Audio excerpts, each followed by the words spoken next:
This segment is brought to you by JigMasters Jigs. When in doubt, get the jig out. Go to JigMasters.com and use promo code PNF20 and save 20% off your next jig order today. Welcome to the Paddle and Fin Podcast, the Bass Fishing for Noobs segment, where we try to improve our skills as an angler by learning new techniques or improving the ones we already know. I'm your host, Ryan Milford.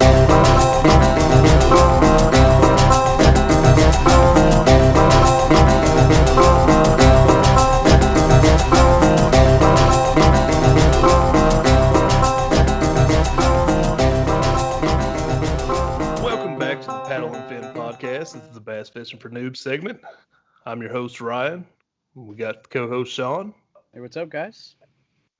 And today we have a country music singer slash bass angler slash YouTuber. We got Mr. JL Fulks, or RoadAnglerTV. Welcome to the show. How's it going? Hey, great to be here. So, you know, we follow each other on Instagram and stuff, and you live pretty close to me. You're originally from Florida, correct? Originally, I'm from South Carolina. Oh, okay. I moved down to Florida like 8 or 9 years ago, and then I just moved here to Nashville like 6 months ago. Okay, sweet. So, yeah. So I got interested in you because you fish a lot of the same areas that I like to fish, and so yeah.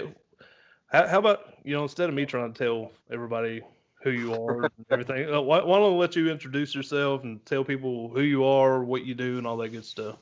Okay, cool. Well, my name's JL Fulks.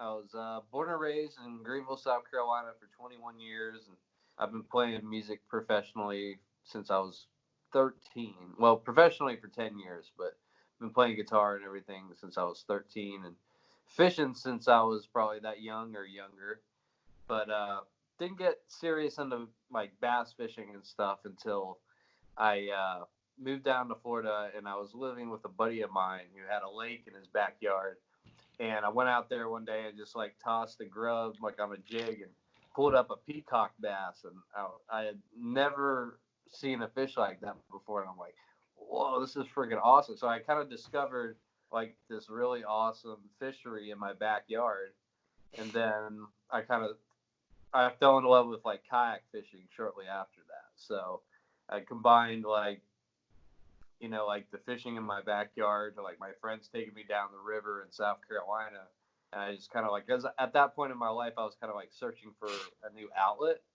because like all I was doing was just playing music like every day, and I was looking for something, and I discovered like kayak fishing, and that was kind of like my new outlet, and I love it. And I started like a YouTube channel where I use my own original music in the videos, and then I just go out and try to catch fish and stuff. So try to film my adventures.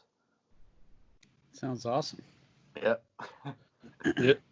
I tell everybody I'm living the dream. I get to play music and fish every day. That sounds nice. I once aspired to be a musician myself, but I always sucked the same way I suck at fishing. So I hear you. but yeah, like I relate to you on that end too, because I love music, and I play a little bit of guitar. I try to sing a little bit, not as much anymore, but I used to be pretty into it. So you being into music and fishing, that really grasped my attention. That's cool. So you tour, and you take your kayak with you everywhere you go on tour? Yeah, it depends. Like if I'm going through like the Carolinas or like Georgia where like Vibe Kayaks is, like I'll take my kayak with me, or they'll have one there and stuff. But sometimes like if it's like a long tour, if I'm going for like a month or so, then I don't bring the kayak. I usually borrow people's, or I just bring a bunch of rods and stuff with me. But yeah, I mean, at this point, I've fished in Texas, Florida, the Carolinas, Boston, Tennessee, I think a few other states. So I'm trying to get around and discovering it's different everywhere I go. So Boston has bass fishing? Where? Boston has bass fishing? Yeah, it was funny. Like that was one of the first like videos I did for RoadAnglerTV was up there. It was like a lake, and it was like spring going into summer, and I went out there and threw like a worm. I caught like a 4 or 5 pound bass, like first few I, casts. Like, so I was like really surprised by that. But yeah, so where's your favorite place that you've fished so far? it's cool because like I was fishing in Florida for so long, probably for about like I didn't get serious into fishing until like a few years ago. Like I had always fished with like my dad growing up and stuff, but like when I discovered that lake in my backyard, that's when I kind of like really like went gung ho on it.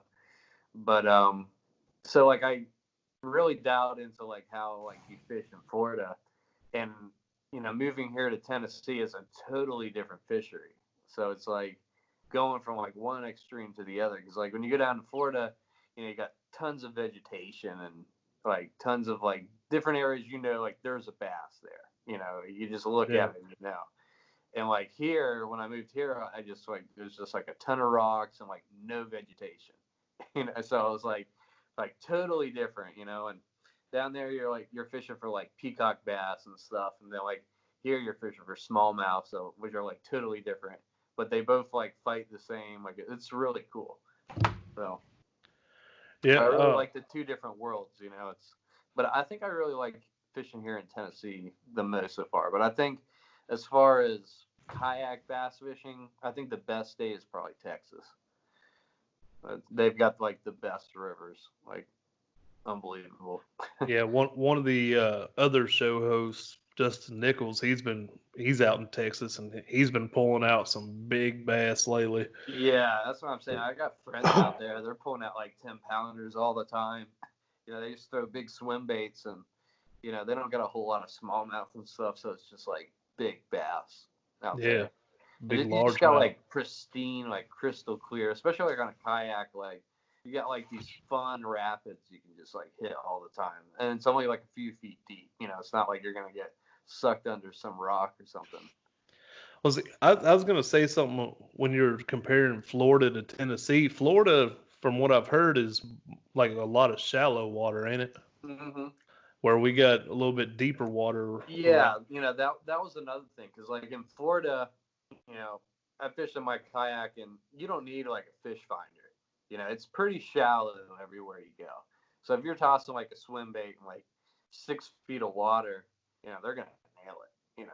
But here, like I'm especially in the wintertime, like I've noticed like I need to get a fish finder, to figure Yeah, out where these fish are at because there's like especially like out on like Percy Priest and stuff. It's like they went deep like this winter, and I don't know how deep, maybe like 50 feet. I don't know, but I was trying to find them.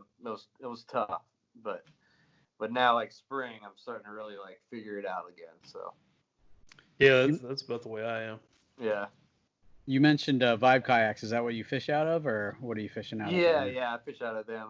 I'm on their pro team too. Okay, cool. Yeah.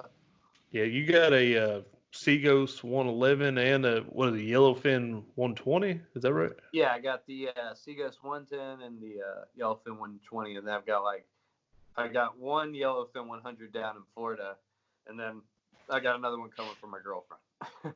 Nice. So, but trying to get on the new Shearwater pretty soon. Yeah, I know a lot of people are right now. A lot of people, Yeah. the whole coronavirus and everything has really delayed that. Yeah, And that really hit them hard too. Like parts and stuff like coming from different places and everything. It's yeah. really screwed a lot of things up. But But yeah, so you mentioned that you don't have a fish finder, and I've noticed that in your YouTube videos, mhm. and that's made me kind of interested with you traveling around a lot, hitting all these different bodies of water.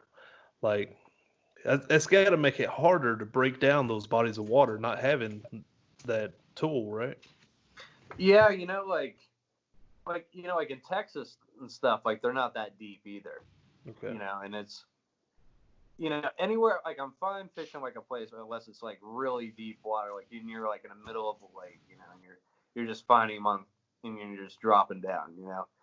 But I had I did have a fish finder for a little while, and then like I had to store my kayak outside, and some of the wires got all corroded and stuff. So I looked up like wires to like replace it, and they were just as much as the fish finder. So I kind of took a little time to get a new one, but I just ordered a new one, so I've got a pretty sweet setup where I can just like go right onto the gear track, come right off. So it's gonna make it a lot easier. Yeah, that's what I'm gonna have set up. I just got a new kayak myself, and on my Vibe Seaghost I had it mounted right there on the center console. Yeah. But which you got the newer, like what?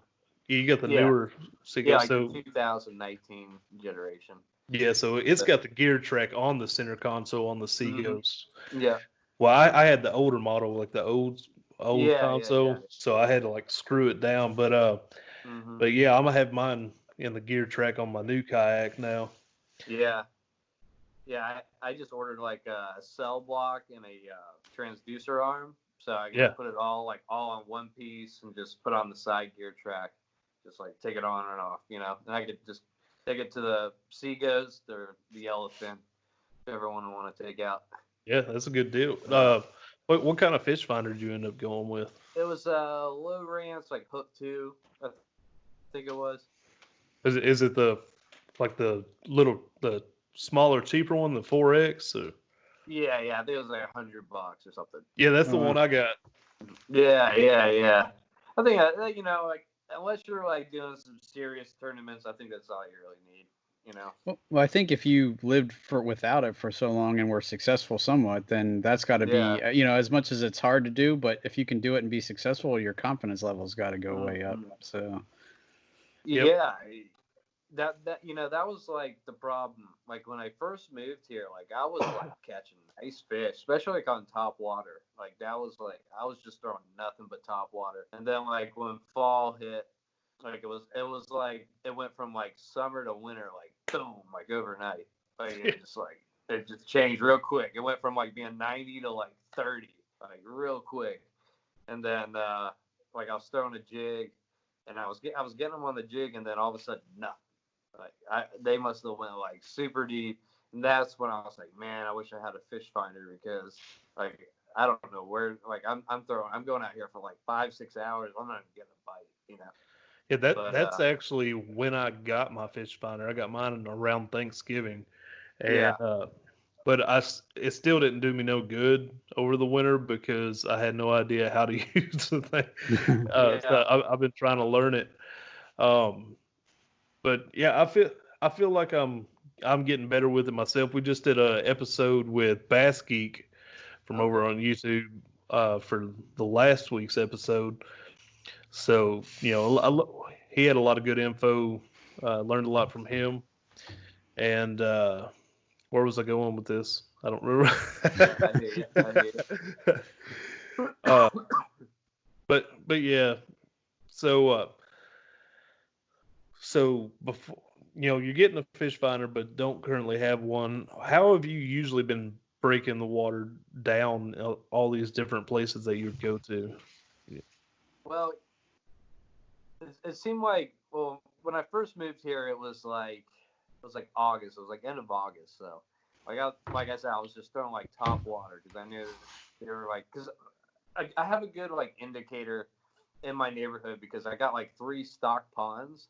So I can go out there and throw something. And if they're hitting it, I'm like, all right, this is going to work out there. Or if they're hitting top water, they're going to hit it out there.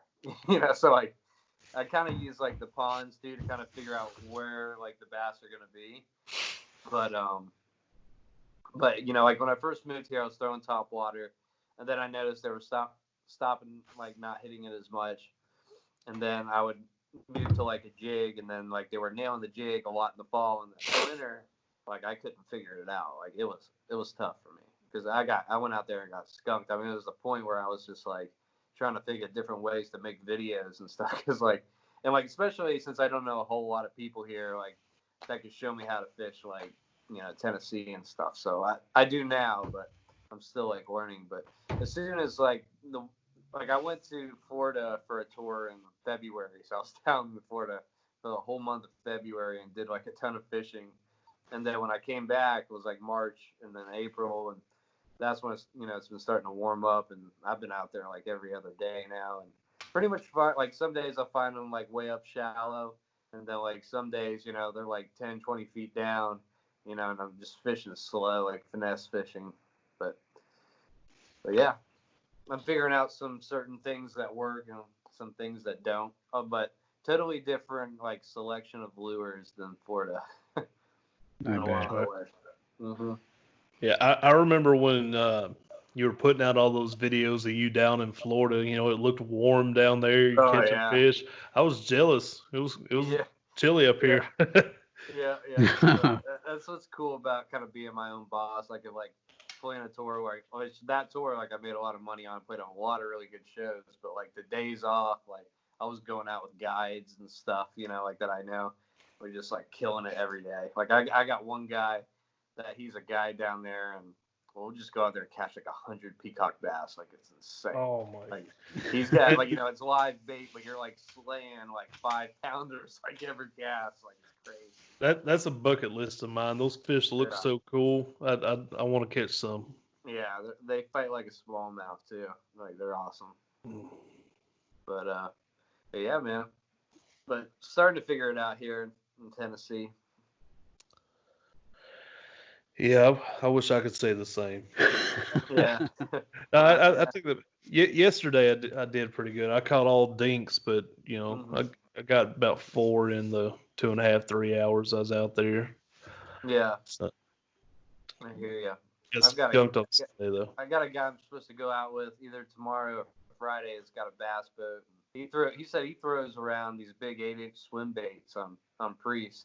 Really? So, yeah. So I got to break my 5-pound curse because my PB is only like 5 pounds. I've got bigger smallmouth and peacock bass than my biggest largemouth.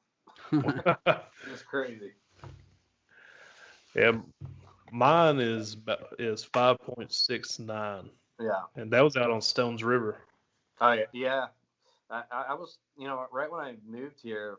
Like I was throwing like a top toad and caught like a 5-pound bass, and then like the next time I caught like a 19.5-inch smallmouth. That was like my first experience. I'm musky too, so it was like that was my first experience fishing here, and then winter came and then it was nothing. So that's when I escaped down to Florida. Nice. So you got the YouTube channel. How long have you been doing that?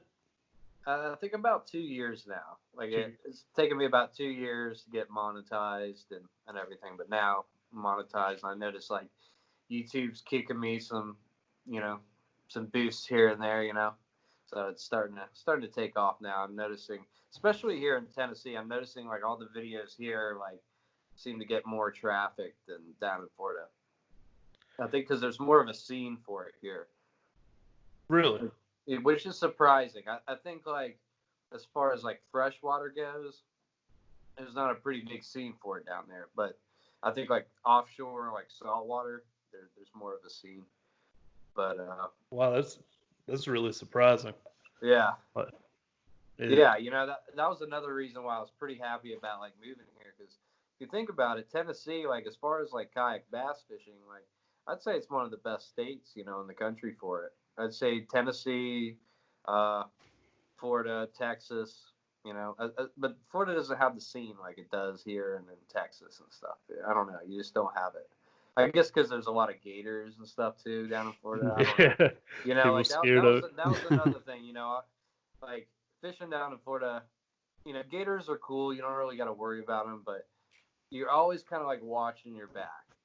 And I didn't kind of like that, like you're always kind of like, keeping your wits about you, because there could be like some 12 or 15-foot gator that just pops up next to you. You never know. So. Yeah, you're not the biggest fish in the pond down there all the time. So. Yeah. like fishing in the Everglades or Lake Okeechobee, like I'd have to be in a boat. Like I don't want to be on a kayak out there. There's dinosaurs out there. It's crazy.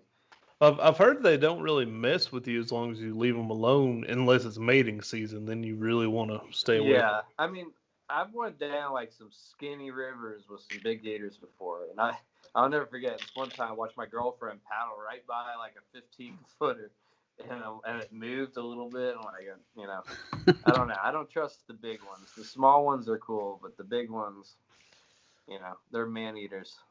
Yeah, I don't blame you there. Nah, me neither. Yeah, you know, like, small ones are cool. You know, like if they're smaller than me or my size, yeah, I don't worry about them. But if there's like one that's got a head this big, you know, it's those things. That's a dinosaur. So, getting into YouTube, what would you say was like the biggest struggle, like first starting out? You know, it's YouTube is a different game now than when it first started, because I remember when my artist channel was monetized and I only had like 100 subscribers. So, but now since YouTube got in some kind of like settlement or something, and they lost like a bunch of money, and now they're making people like you can only monetize if you have 1,000 subscribers. So the struggle with YouTube is getting that first 1,000 subscribers, and it's really tough. Like for when you first start, and it's when you start a YouTube channel, you really got to think of it like as a commitment for at least 3 years, because like I'd say like the most like disappointing thing about YouTube is you can go and make like a video where you're just slaying them, you know, and like you put it out and it only get like a couple hundred views, and you're like, dude, that video should be like 1,000,000 views. That's so much better than a lot of people out there. Like, and that's how YouTube is. But like, you really got to do like your research as far as like tagging and like the different like tools that YouTube gives you. Because like I remember like last week I spent probably 2 days just going through every one of my videos and putting a little thing that pops up with a iTunes link of my music. So like whenever like a song is playing on my channel now, say it's my song The River or whatever, a little thing will pop up and be like, download this song on iTunes, you know. And I had to do that for like 100 videos, and that like took me like 2 days to do it, you know. Like so like little things like that can go like a long way though. But YouTube, it's a commitment, and you got to put out good content. It doesn't always have to be giant fish. It could be more, you know, about the B-roll and the adventure and stuff like that, you know. But you know, try not to be corny. Try not to you know, over exaggerate like a catch or something, you know, because then you might get like a bunch of thumbs down or something. You know, I'm still figuring it out, but it's starting to take off now, you know. But the thing about YouTube is you got to put out a video at least once a week. So you got to commit to at least 3 years of trying to put out a video at least once a week. If you could put out 2 or 3, then that's even better. But if you could put out one every week, then you'll start to see like your numbers, like, you know, start generating, because YouTube wants people that are constantly putting out content because they're going to make money off it. So Right. if you put up a video, you say you're hot and you put like 5 videos up, you know, like your first month, and then all of a sudden you go like a month or 2 without putting something up, then you're going to fall down the algorithm. Next time you post, no one's going to see it. So you got to like really, you know, stick to it, you know, try to do it every week. And another thing is like every time you put out a video, that's another chance that video could go viral. And I've seen it with a couple of mine. Like there's like a fly fishing one I've got that all of a sudden just took off, and it's got like 20,000 views right now. So, but that was just like a random, like my first time fly fishing at the beach, you know, and it was one of those videos where I was slaying them, you know. But I've learned that how-to videos and like reviews are the ones that get the most like views. They're like anything that you can make where somebody, because if you think about it, anyone who uses YouTube, they use it to benefit themselves, like to learn something. Mm-hmm. That this is like the careless generation of what's going to benefit me. So if you could put something out there that's going to benefit other people, like I put out a lot of like kayak reviews and stuff. So people go on there, discover like a kayak, they're looking into, check out my reviews, subscribe to the channel. Oh, he's a musician too. I'll go check out his music too. So that's that's kind of like how I did, what I found you on Instagram and then saw like the music thing and started checking that out. And you mentioned your song, The River. I'm really into that song. It's kind of got like a almost like a older kind of, well, I guess a bluesy kind of feel to it, but it's kind of upbeat. And yeah, I like that song. That's cool. What was I about to say? Yeah, it's become like the theme song. Yeah. Yeah. And you got like a really well put together intro as well. Did you like have somebody like professional do that for you, or did you put that together, or? So I edited that intro and made it myself, but some of the shots are from some of my music videos and stuff, which I've actually had like professional like guys in there and stuff, like a couple of drone shots where I've hired some guys to get some shots, but I just try to take some of my best clips and just kind of put it into like a 20-25 second intro, Yeah. Try to make it badass, The drone shot, I assume it has to be a drone. That last shot at the end of it, where it's like it on you, then it zooms. That's pretty cool. He did like a boomerang of that, where it just like went back and forth. So I just like cut it in half and just had it zoom out. But sweet. And editing's another big thing for YouTube. Like I've been kind of like editing videos, even like since I was like a teenager, like even like skateboarding videos and stuff I used to do back in the day. But as far as that goes, like I use not Movie Maker, iMovie right now. But I want to invest into something better. But right now iMovie's kind of doing it for me. Kind of got it down. But it's good to have better tools than that, like pro tools, like that you can utilize. But you do have like some pretty good put together videos for using maybe not state of the art technology. But something that I did want to bring up, I blanked a minute ago after you were talking about it. You were talking about how-to videos and review videos being big. Well, it makes sense if you look at like say Tactical Bassin, where pretty like all their videos are how-to, and absolutely they have like like a million subscribers. Yeah. They're killing it with that, and everybody knows who they are in the fishing world. Oh yeah, no, they really are. I watch a lot of their videos, man. They got a lot of good stuff. Yeah, like, a lot of cool like underwater bass footage and stuff too. That kind of, they've got the right idea because like we were talking about like how to like anyone that's gonna go on like online to watch fishing videos is because they want to like learn how to catch fish, or like see how somebody does something.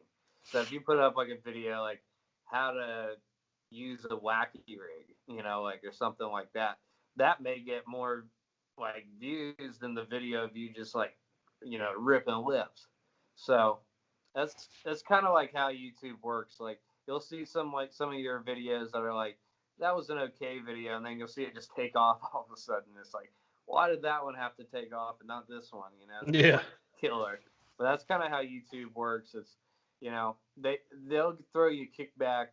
Once you get monetized, I've noticed that they'll start like pushing your videos more. So you got to get past that 1,000 subscriber and the watch time, which takes forever. But once you get past that, YouTube will start like throwing you some bones because they're going to make money off it too.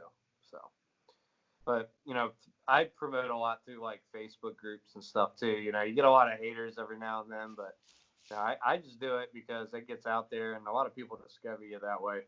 But any way to kind of like boost those views, a little bit and try to beat that YouTube algorithm. You want to fall into that algorithm where, it starts taking off. And it takes like a few hundred views at a quick rate for it to start taking off, Did you start out with YouTube with that in mind, or were you just kind of trying to tell a story, or just trying to spread your music, and that was a good way to do it, or? Yeah, you know, like, well, like I put like a couple, like I did a couple videos like on my artist channel, and then I kind of like realized like, you know, I don't want to do it on my artist channel.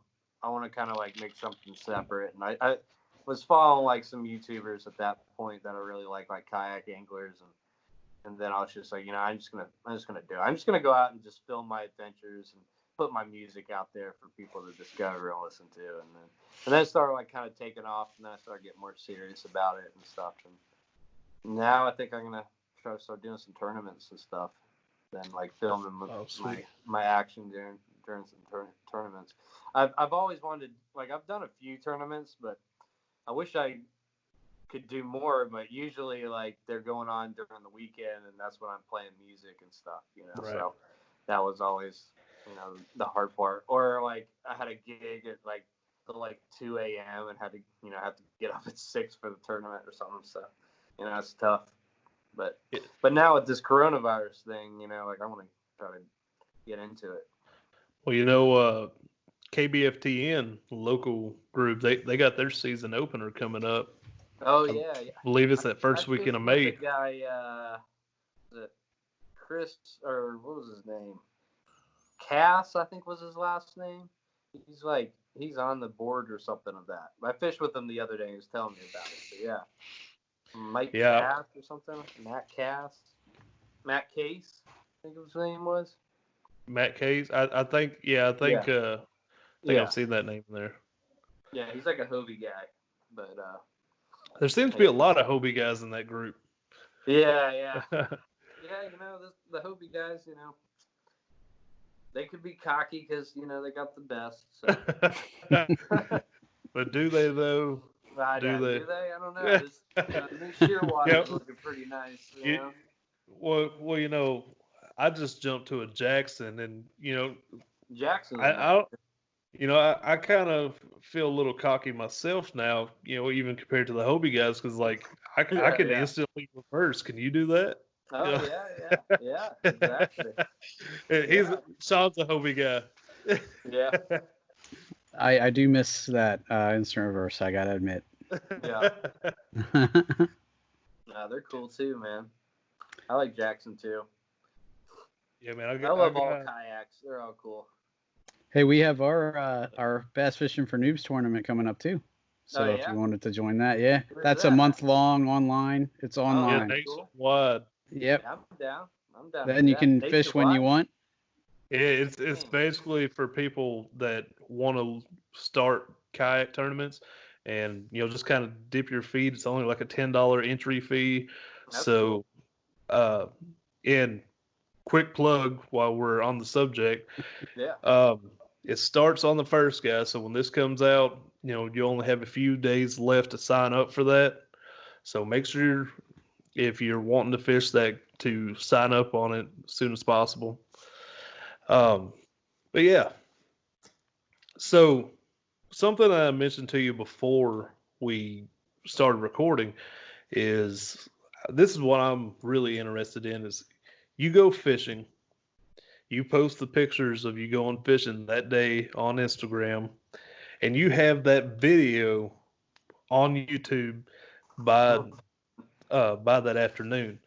So how do you go about? Do you like mark down like timestamps for your video where you know where to go and pull from, or how do you go about editing to get it done so fast?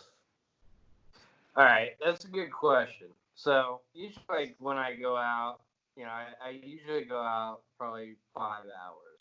That's what I try to, you know, make every time. Anything more than that, you just kind of burn out. Unless you're like doing a tournament, you need to just like cram it in, you know. But you know, I'll go out for 5 hours, you know, pack up, and then I'll go home and start editing as soon as I get home, because I want to edit the video while it's still fresh in my head. Because there's a lot of footage, like, because I try to keep my back GoPro stuff, like on the kayak, like always going, because you never know what's going to happen. You want to get it on camera. So there's a lot of footage where it's just me casting and casting and casting and casting, you know, until you finally get something. So I like to edit right away because then I can remember it was around that spot. It was, you know, it was around that, you know, that brush pile or whatever. Like I still have that in my head. So I go home, I immediately get started. I pull all the footage, go find all the fish I caught, you know, and then I just get to editing and just try to do it pretty quick. I just, you know, like the timeline throughout the day. You know, I remember going from here to here to here to here and put the intro at the beginning and make a little clip at the end, and that's it. But fishing videos are actually pretty easy to edit. They're much because there's not a whole lot of work you got to do because most of the action is just, you know, coming from the actual footage itself. So as far as like, you know, cutting off stupid stuff you're saying or you know, just you don't want to try to keep like too much boring stuff in there. Like if you just like put you casting and casting, you're gonna turn away. So you want to keep people like intrigued like in your videos. So I try to, you know, capture all the spots where there's action. And if I go out and, you know, I only catch like one fish and it's a dink or something like, then I won't make a video. There's a lot of days, you know, I go out and it's, you know, not much action. So I try not to put out a video. But if there's a little bit of action, then hey, I'll put out like a five-minute video or something. But try to keep them like above like 10 minutes because you're able to put more ads and stuff. You know, if they're over 10 minutes long and stuff. Plus, people will still stay in tune to the channel and stuff if you have longer videos. So what do you think's that perfect length? Like, you know, I've heard people talk about this before. Like, at what point are your videos too short, or at what point are your videos too long? You know, that's a good question too. It depends what you're going for. Like, say you're doing like an overnight river trip or something.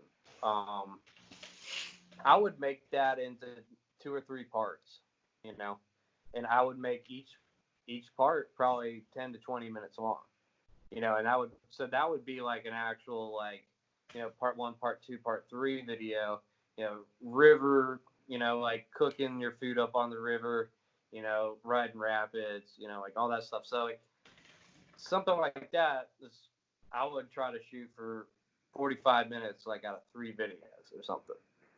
But if it's just like a spot you're hitting and you catch a few fish or something, I'd say 5 to 10 minutes. You know, 10 minutes you could put up 2 ads instead of 1, so it makes you more money. But I personally like watching like 10-minute videos.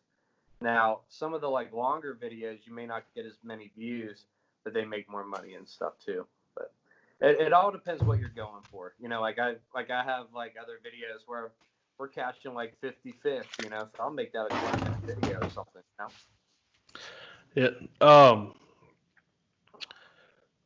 So, man, sorry, I'm tired. I got up early this morning and I've been going all day long, getting stuff done around the house.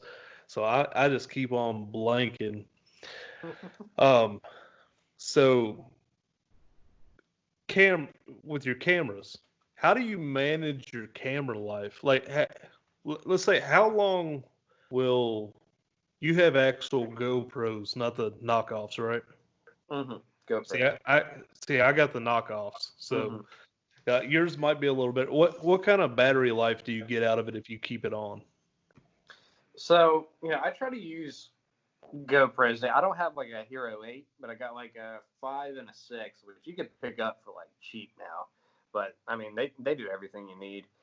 But I don't have the best setup as far as battery life goes. But what I'll do is I'll charge about 6 or 7 batteries and just bring them with me. And I keep the back GoPro going. I've got 3.5 hours of memory on that one. So I'll keep that one going as much as I can. But if I'm, you know, just paddling to like another spot, then I'll cut it off, you know, while I'm paddling. But I always keep it on. So like if I get hooked up or something, I can use the voice control for it to turn on. But you use more battery while you're recording. So the less you're recording, the more battery you'll have. But I mean, I'd say, you know, if you can get 45 minutes out of one battery, that's pretty good. you know. But I go with like 5 or 6 or 7 batteries every time. Yeah, see, that's the issue I've been having, and it annoys me is I don't think about um like the battery's probably dead, and I've been trying to do 2 cameras, one of them in the front facing me, and one of them on my hat, Mm-hmm. and I've rigged up the one on the front to where I Oh, go into it, so it's not gonna die. Mm-hmm. The one on my head, though, I always forget to check it, and I've missed out on a couple decent catches getting it on film from dead battery. Mm-hmm. So I was curious how you manage that. Something I've thought about doing is instead of having one on my head, is mount one behind me, kind of like you got, and Mm-hmm. do the same thing I do with the front, and have a power cable going to it at all times. Mm-hmm. That way, both cameras are That's the best going. way for the back camera. But I have to say, like, if you're using like an action hat, like I actually find that a little bit better, like as far as like being able to capture shots, because you can just keep it on, and if you feel like a little bite or something, cut it on right away. You know, as soon as you feel that first bite, cut it on. Make that like a thing. But yeah, like you could buy like aftermarket batteries for like cheap, like on Amazon. And when they come with a charger that charges like 3 or 4 of them at a time. But that's kind of the way I went. I just bought a bunch of. I'm about to buy some more too because I need more memory, more battery. But they've lasted a long time. They work just as good as the actual GoPro batteries. So that's what I use. Yeah, see, that's something that I've thought about. I've got 3 at the moment, and Mm-hmm.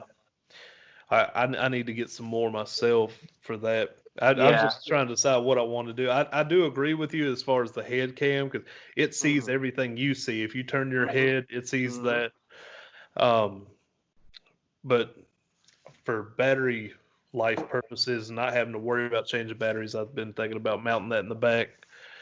Yeah, I was thinking about getting some kind of cord to keep it rolling too. That way you could avoid changing batteries. The only issue I with haven't that figured out how is, that's set up yet though. yeah, the issue that I have with that is for the one I have in the front. Now, remember, I have knockoffs, so they're not very expensive. Well, Mm-hmm. I took a drill bit and a drill and drilled a hole in the side so I could the Yeah, waterproof case, yeah, so I could run my cord. But now it's not waterproof. yeah. I hear you. Yeah. Well, that's the cool thing about like the newer GoPros. Like I think 5 and up is you don't have to put that case on them. They come like waterproof. So like it's great for like, and they don't get fog up and everything.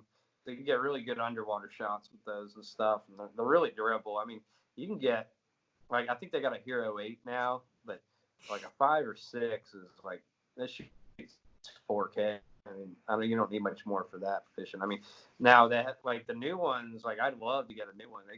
I think the new one's got like a 360 camera or like a 3D. Like it's pretty crazy. Like there's like there's like a world like a circle like it's like crazy like that, and then it's got 4K and really good like stabilization. That's another like important thing. Like it's having that stabilization where like it stabilizes itself. Hey, I think they're on sale right now, like $100 off.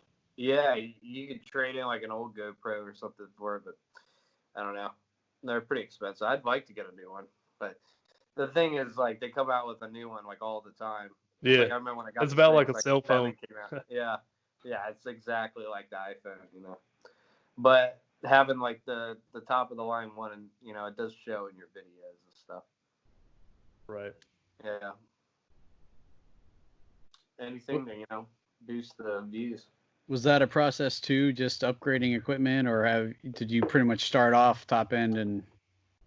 Yeah, I started in a little Pelican kayak, and then that's why I got in the Vibe, because they were a good like beginner, like transition from like beginner to intermediate to pro. You know what I mean? Like you could get like a good kayak for less than $1,000. So like I got like my first one was like a Vibe Yellowfin 100, and I still have that thing down in Florida. But you can get them for like $600, and it's like a little 10-footer. You know, it sit on top kayak. That's good kayak going from like a $200 Pelican. You know, it's a great transition kayak. And then I got like a Sea Ghost after that. And then the next one I'm gonna get is the Shearwater. So that's definitely been progressing with that. And then with the GoPros and stuff like as well. Like when I first started, it was just the hat, And then when I upgraded my kayak, I went to like the Yak Attack boomstick on the back, and then the Railblazer Camera Boom 600, on the front. And then I'll use the action hat too sometimes. But if you can get 3 angles, then that's even better. But right now I got like 2. And then I use like a chest cam if I'm doing like boat stuff or bank fishing or something.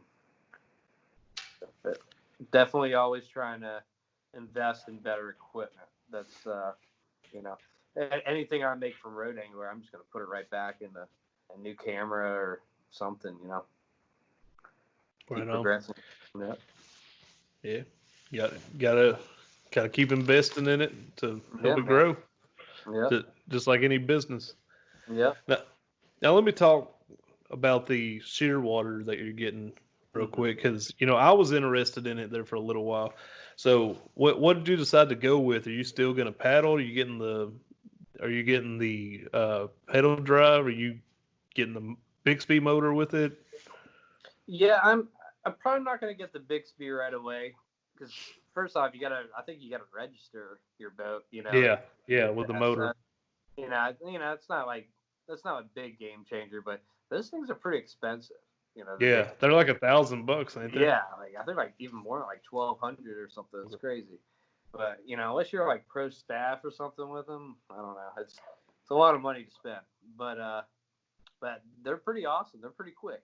And it's pretty cool that the Shearwater has that. But I'm gonna go with the pedal drive. I'll probably go with the Vibe pedal drive too, because it's kind of like the I guess the first Hobie drive I've heard. Yeah.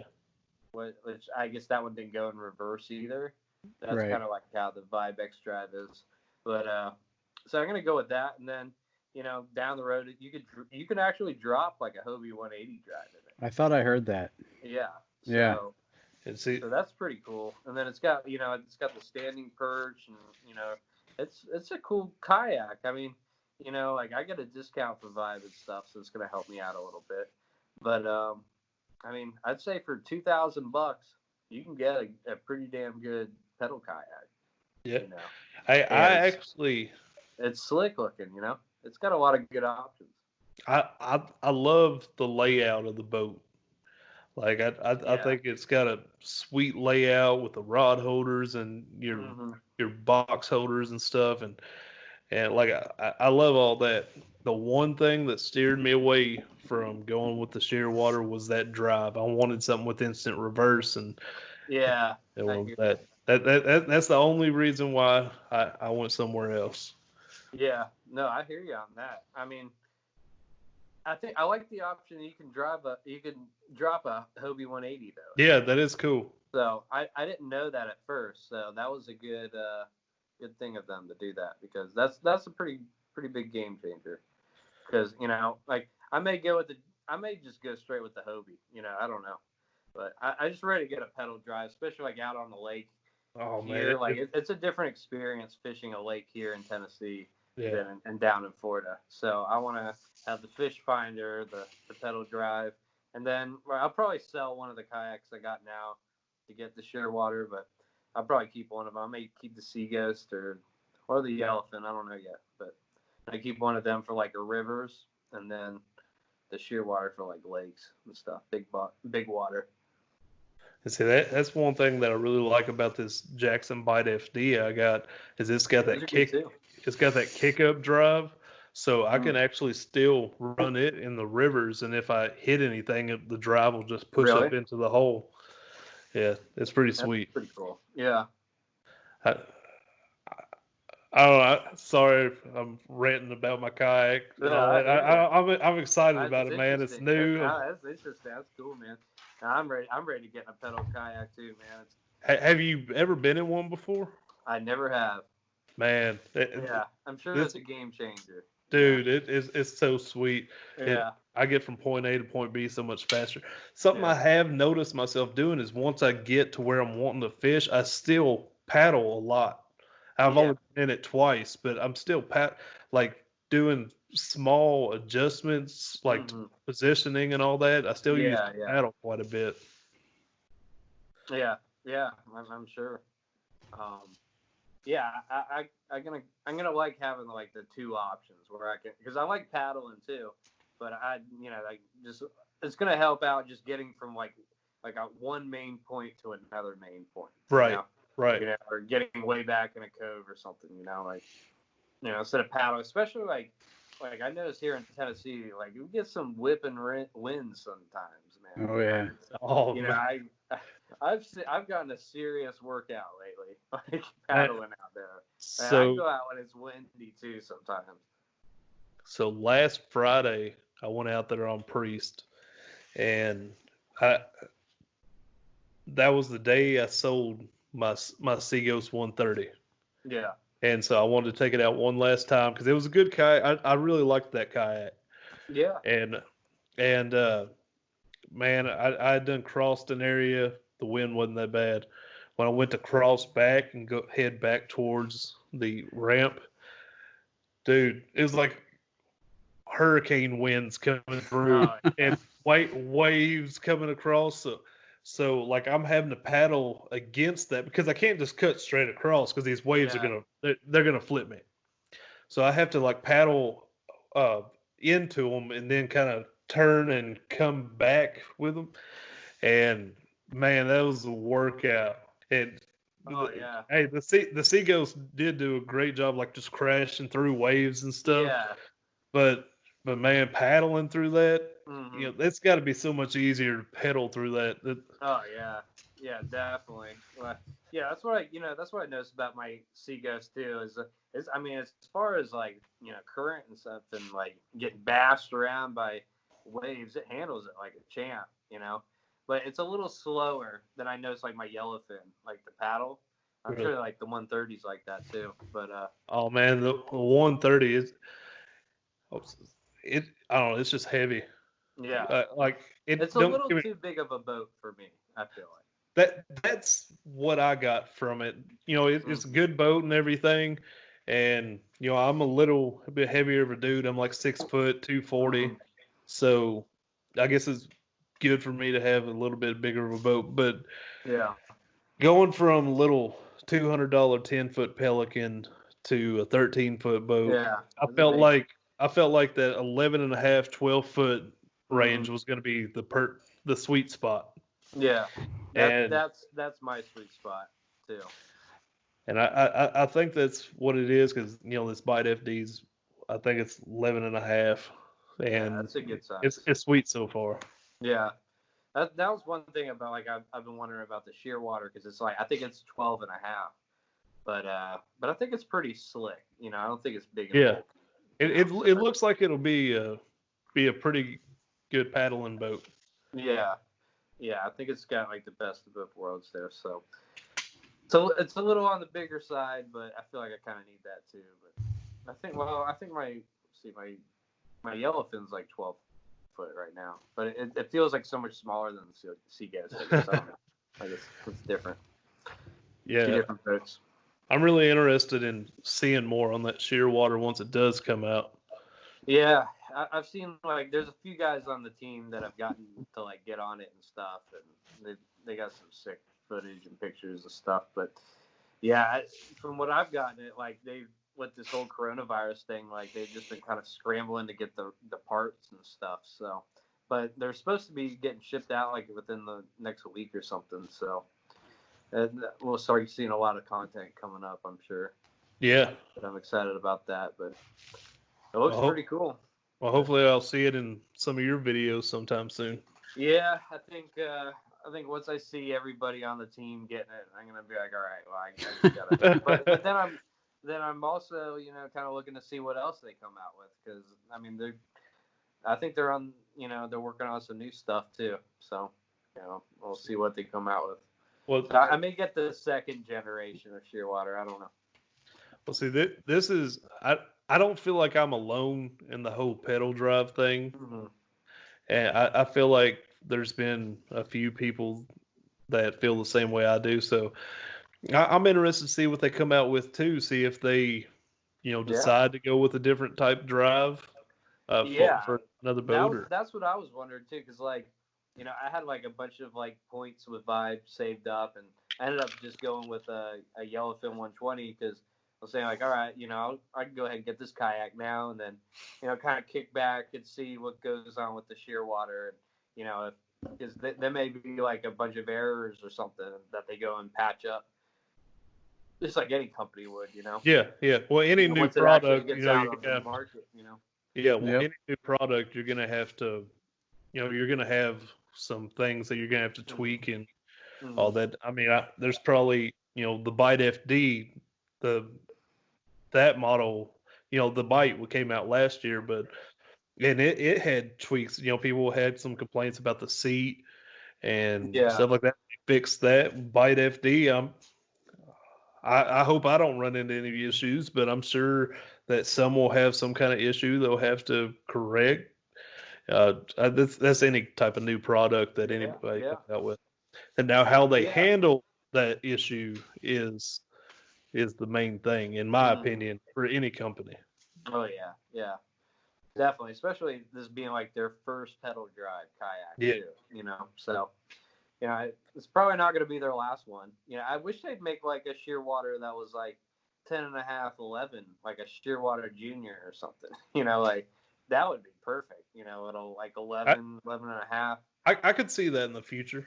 Yeah, I could see them doing something like that, but we'll see. I mean, my yellowfin just had a hole in it. Like I realized I'd probably taken it out like 5 times, and every time I was pulling like a gallon of water out of it, a gallon or two, and I was just like, "What's going on here?" So I contacted Vibe, and they sent me a new one. So I've got a brand new yellowfin just for deck padding and stuff. So I'm ready to. I got that one to play with for a while. But I do want that pedal drive. It's a game changer. I got a crazy workout, paddling around here in Tennessee. So Right.